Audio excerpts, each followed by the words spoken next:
Hey folks, it's Frithgar here, how you doing?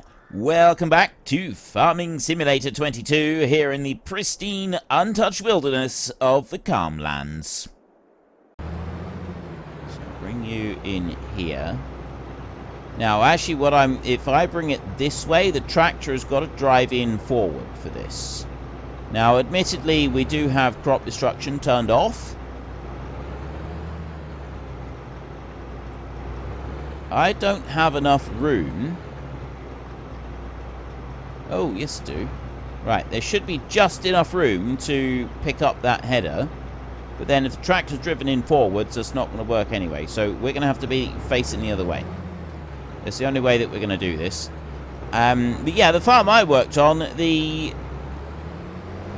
gates were all big enough that the combine could get through with a header on it.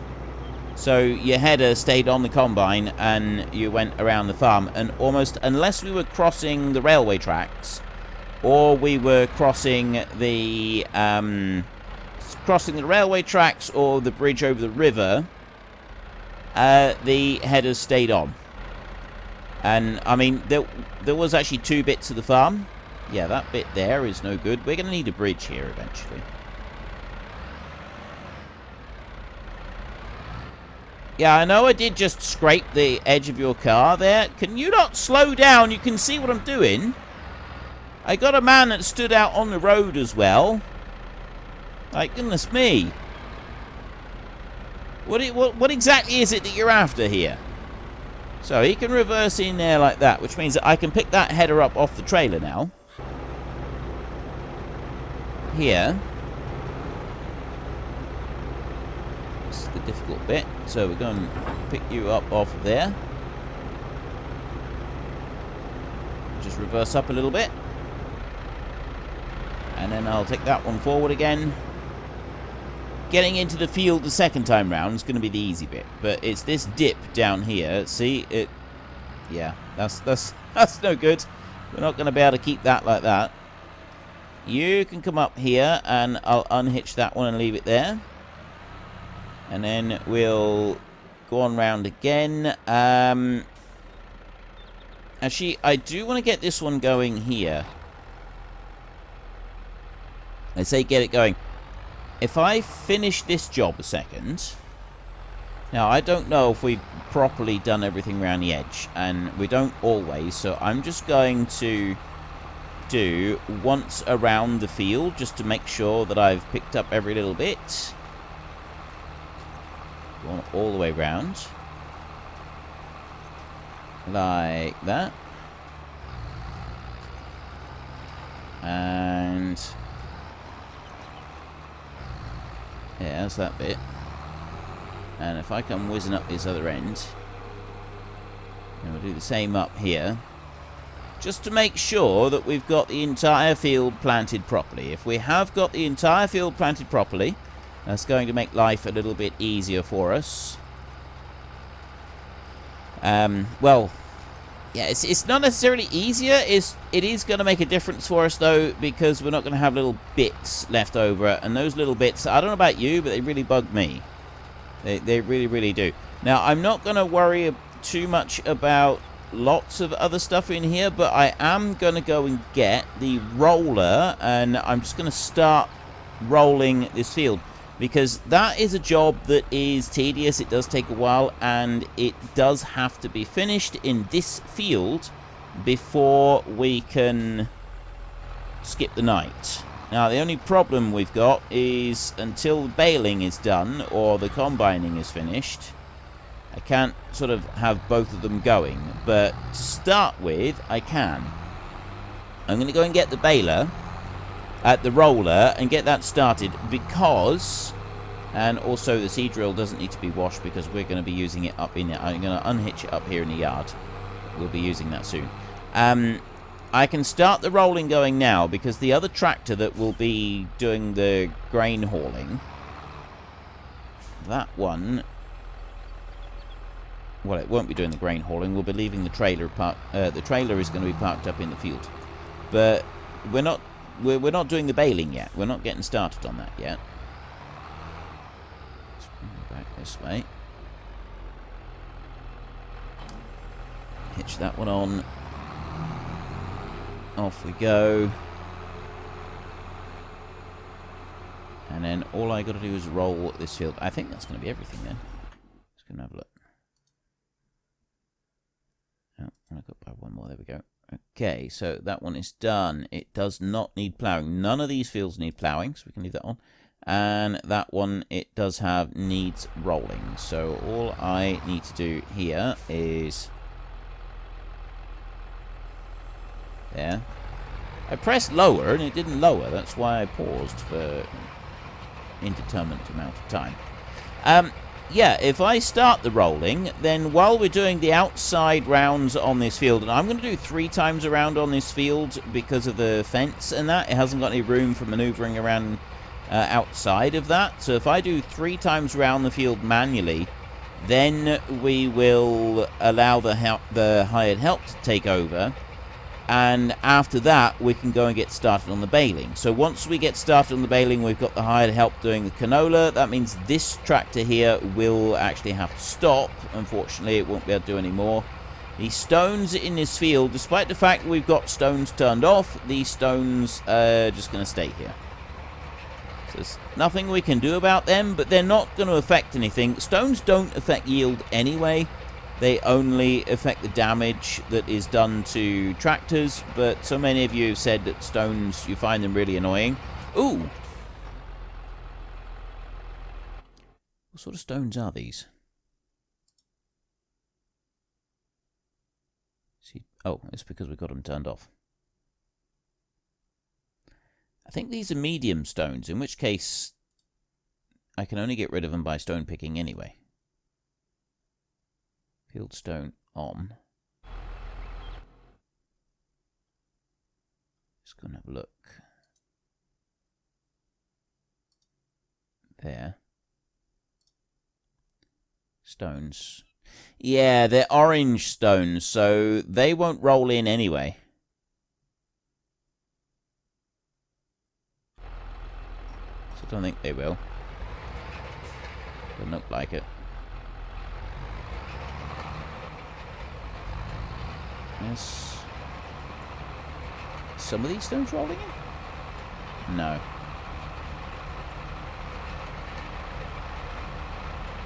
Right, no, the stones don't roll in anyway, so there's no point.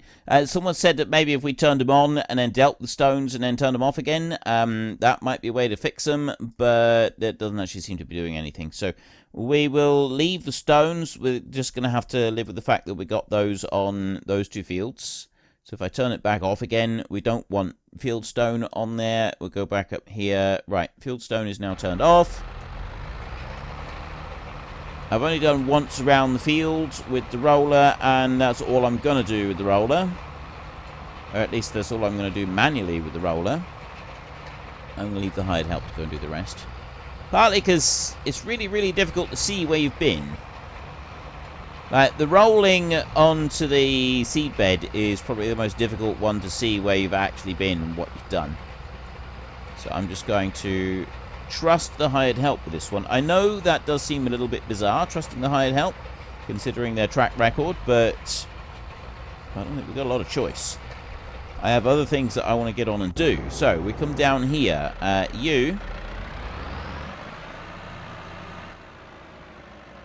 I'm going to park you over here so that you're ready to go, and then I've got this one right here. Let's start this one up, shall we?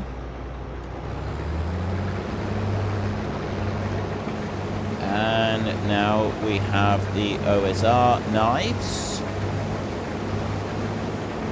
So that comes out there. The great thing with doing OSR is that it will leave a layer of fertilizer on the field because we're chopping the straw. Admittedly, it's not going to be doing very much on this corner unless I can actually have the combine pointing in the right direction.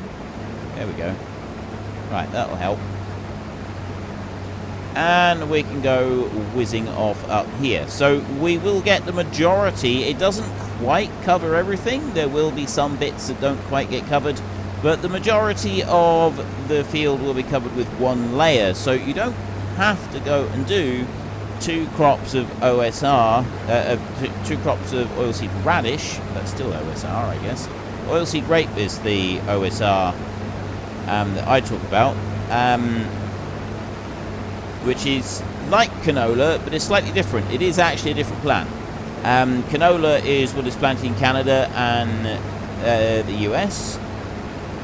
In Europe, we generally do actually use oilseed rape rather than canola, and although they do come from the same plant, there is some slight differences in the oil that you get. The OSR oil, the oilseed rape oil, is slightly more bitter than the canola oil.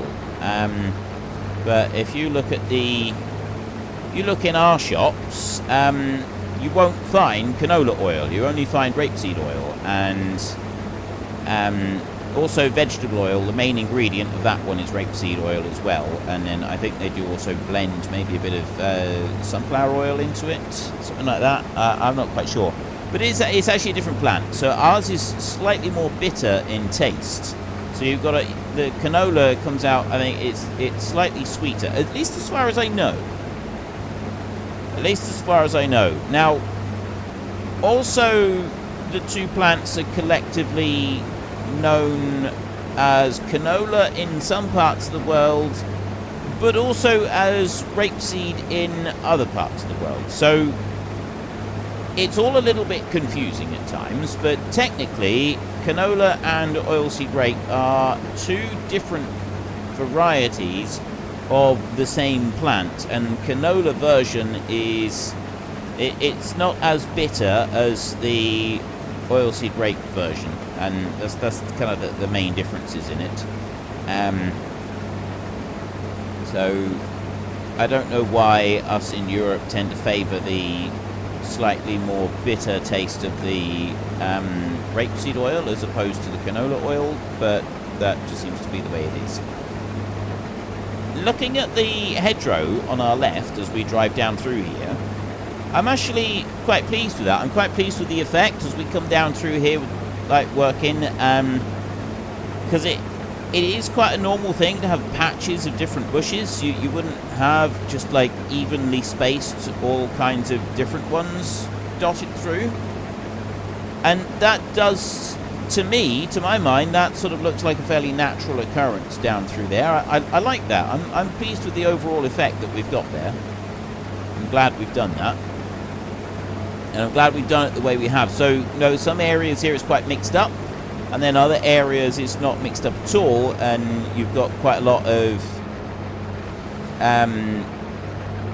like there's some big patches that are all the same. Oh, I missed a piece there. Right, so now what I want is to bring you up. Now, let's just double check that it is actually leaving a bit of fertilizer. It is there. You can see there's some little bits that are missing, but it is fertilizing it all the way through. So we're only going to need 1 layer on there. I'm just slowing down slightly there, so I make sure that I get as much fertilizer out into the corner there as possible, because it's always the bit that gets missed. Go on around the field as far as I can until I've got to unload it. So now looking at the next time round, there'll be stripes that will be left. The majority of the field will actually be covered with fertilizer because of the fact that we're spreading all of the straw across the field like this, which means that even though there's going to be little bits that won't have a full 2 layers of fertilizer on it, I think that we're getting enough being spread across the field that we don't actually need to worry about putting in 2 rounds of the oilseed radish. I think that's just sort of going to be a waste of time and a waste of money. And it means that we can move things along a little bit faster if we don't have to worry about it. Just make our lives easier. I'm really loving the knives on this header. I think they're quite realistic, quite effective. I should be picking the header up each time when I'm backing out around the corner, but well, to be honest, I never really bothered when I was driving the combine because there's no straw left on the ground. When you got straw left on the ground, it's different. But we didn't usually bother with it very much when we were doing the OSR, because you cut that quite high anyway. If you were doing peas, that you can't even use the auto contour functions on the combine to do peas, because you've got to have it down to, you've got to have it so low to the ground, so you have to do that manually. And you've really got to concentrate doing that one. You've got to have it right down on the ground, big time. So you're constantly picking up stones, hitting stones, and dragging those through. One of the fields we did, we had to go across the tram lines as well, which really made life difficult. So you had to go extra slow because of the bumping. Like, so every time you went over a tram line, you'd bump, and you had to raise and lower the header as you went through, otherwise you'd miss bits of the crop. So you had to be extremely careful as you were doing it, but that was my favourite crop to harvest. Absolutely, that was absolutely my favourite crop to harvest, was doing the peas. I loved that. It was much more of a challenge than anything else, and I really, really did enjoy doing that. Okay, is that one done? Let's go and get you. We had to run all the way down from our combine to the tractor because I wasn't paying attention, and I thought we'd get twice round. We didn't even get close to twice round the field with that. If you look here, we've got an awful lot of leads going into this trailer. Look at that. 4 of them there. That's because of the double rams that we've got on it, and it can rotate various different directions. Right, I'm going to scoot across here before that car reaches us, and then I'm going to go racing up this way and get underneath that combine. So the roller is still rolling in the field, and that one can stay rolling until I'm ready to put the hired help going here. Well, actually, I can put the hired help going in here. But I can't start baling or moving this second tractor until I go and stop the first one. And I'm going to be quite particular about this. So we'll shut you off. Go into this one. I'll let that Actually, let's just go over here and see how you're doing. We've done a good chunk of the field so far. Yeah, I'm quite pleased with that. We have actually done a decent chunk of that field. So that's a good thing. How is our mill getting on? This one. 88 flour now. We've got 14,000 litres of flour left. It does 960 cycles per month. So 1,000 cycles, which means it'll use up. So it'll do everything. It'll do all of the flour in a month. It's actually pretty good. So what does the canola oil get us? That's... Oh, wow. And that's 3,600 as well. 2 canola makes 1 oil. The canola, we're going to make a fortune out of this. So flour is 738. Canola oil is 2,000 per 1,000 litres. What's the canola itself coming out at? Oats, 600. Canola, 700. Canola oil is going to make us a fortune. Is that thing balanced right? 2 olives, 2 sunflowers. That's not balanced right. Well, that is definitely... I did not interfere with these numbers. I mean, maybe in the background it is actually 20 down to 1, which is probably what it should be. So oat flour here, we've got 15 of these. Let me see what the increase is. So I've got 15,000 oat flour, and I'm going to end up... I've got 15,000 oats, and I'm going to end up with 19,000 oat flour. That's basically what we've got as a conversion rate. And we had 15 anyway. So we've got a nice easy conversion to do on there. So we have 14... I said before, we got 14,000 that we're aiming to get from the flour from the oats. If we sold the oats direct, we'd end up with about 10 grand. So we're going to make 4,000 profit on this. And then we've got 1 day's worth of cycle on this. So the production cost per month is 24 euros. So essentially, we're making 4,000 euros profit from turning this into flour, which is pretty good. I like that. I think that's excellent. Now, canola oil, on the other hand, we're doing 2-to-1. I'm just going to take it from the same quantity to start with. So we've got, if we do canola and we sell it straight in November, the highest price, 735, that's going to get us 11,000. So a bit more than the oats. The oats were 10 grand. The canola is going to be 11,000. Then if we do the conversion, now this goes down to half. So then we go to the canola oil, and that is going to be 7,500. So 7.5 times this one. So we've got 7.5 times the 2,081. That's going to give us 15,600. Oh. It's actually almost exactly the same amount. Well, I stand corrected. That's about the same amount of profit on each one. I genuinely thought that it was completely out of whack on there.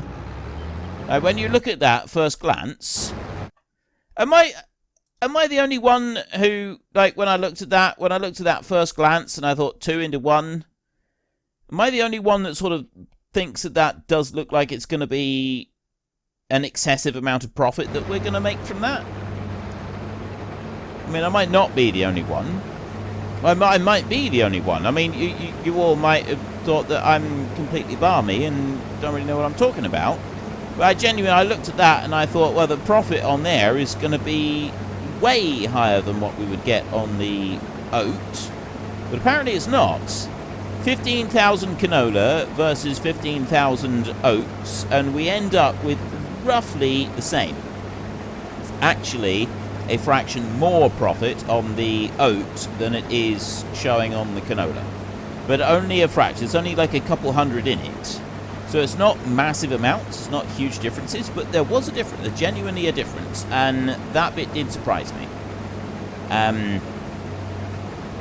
Well, the fact that like the difference was so small, like there was a difference, but actually the difference is completely the opposite of what I thought. So there's slightly less profit to be had through the canola being converted than there is from the oats being converted.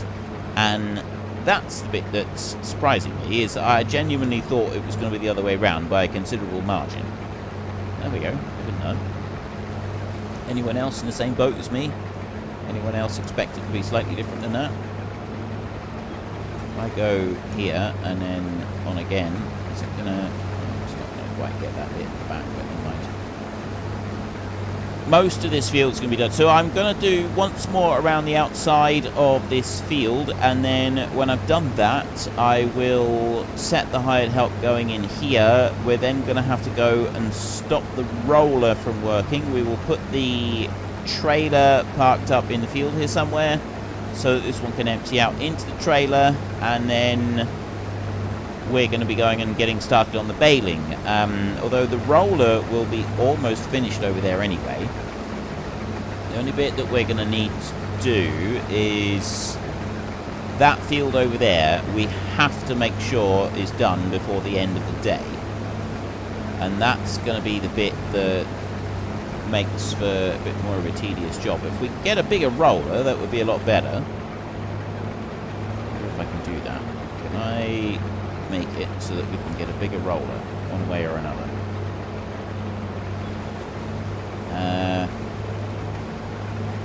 I might be able to.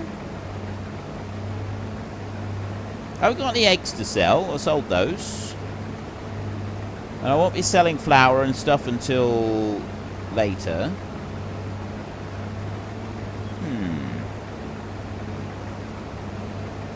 I've got the straw that I'll be selling straight off the field from the oats over there. There's a lot of straw there, and that's all being sold straight off the field. I've got nothing else. I do own the current roller, so about the only thing that I can do is sell the current roller and some straw and hope that I make enough money out of the two of those to be able to buy a replacement roller that is bigger than just the 3-meter width that we've got at the moment. Now, there is a roller that I know we've got available as a mod that is quite a bit cheaper than just about any other roller for its size. kind of didn't want to use that because it does, to me, feel a little bit cheaty going and doing that. But at the same time, yeah, I also want things to be able to move forward, and we don't want to be stuck doing rolling for like 2 episodes completely, because that is just going to be way too tedious for everybody, and we absolutely don't want to do that. I'm going to get to the bottom of the field down here, and then I'm going to just sort of spin round and do a little bit of the wedge manually, and then I will drive up and we will tip out the bit of grain that we've got, and then we can set the hired help going on this job. So you come out to here, and then what we do is we raise that header and we go whizzing forward like that. Try not to crash into the fence, but that allows us to just get a little bit extra spread out across those bits, which is what we wanted to do. And I'll bring you up here.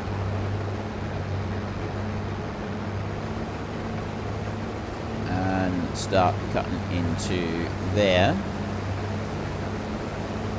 All I'm going to do now is just kind of like cut out across that bit of the corner there, like that. And I'm going to go back and I'm going to do the same again.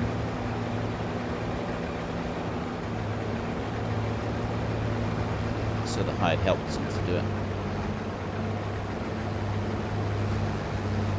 Chop that one in, right up round like that. There. Through here, and he's got a little bit just there, and yeah, ideal. Right, so the trailer, if that one stays over where it is, wedged up against the side, I think that would be for the best. I'll just turn this one off a second. Should allow me to travel a little bit faster.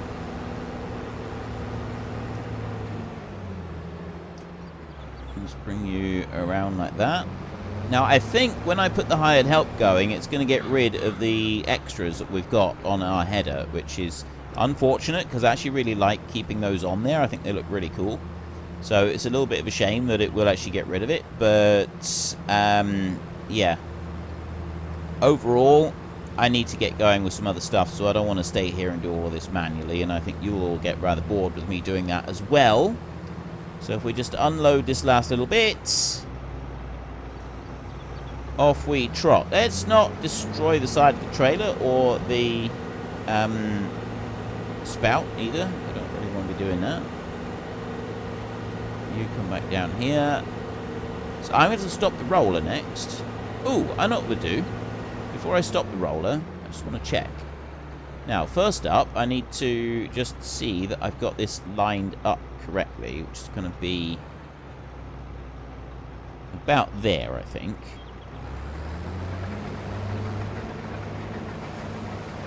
That seems to be about right. Yeah, there we go. Right, so he'll go through there. And because he reverses round the corner of the arm. Unfortunately, folks, that is all we have got time for today. A massive thank you to everybody who has earned their way into the Great Book of Names. To find out some more details about all the names coming past, please head into the description and click on the link to the Discord. It's a link to another video. The link is on the other video. Please also consider checking out the links there for Nitrado, who provide gaming servers for games like Farming Simulator, Minecraft, Ark, and several others. And there's also Fanatical, who will help support your gaming habit by providing you with cheap games and also giving me a small commission on anything that you buy using my link. If you've enjoyed this particular video, then please head down below and give us a like. And if you really enjoyed it, then please tell your friends all about me. Get them to come and watch as well. That would be awesome. And until next time, thank you very much for watching. This is Frithgar. Goodbye, and see you later.